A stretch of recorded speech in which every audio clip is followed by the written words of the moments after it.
kasi 2-in-1 na siya. So dito sa baba meron siyang storage. Eto na yata yung isa sa pinaka-perfect cup na nabili ko. Paano ba naman kasi pagdating sa quality, titingnan nyo naman, napaka-aesthetic. At the same time, etong cup na to guys ay may laman na 500 ml, naka 304 stainless steel, kaya madali na lang linisin tong cup na to.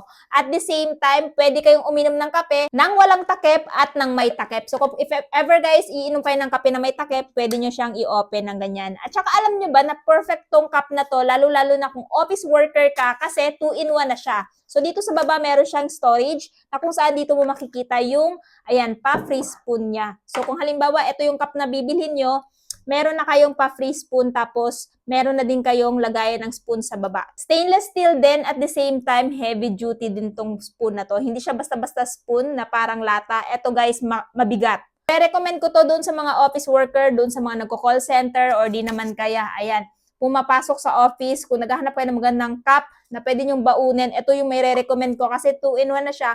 At the same time, napaka-perfect, napaka-aesthetic. Pwedeng-pwede din to gamitin sa mga travels ninyo. So, at syempre, kung interested kayo dito at gusto nyo ding itry itong cup na to, idadrop ko na lamang yung link dito dyan sa baba.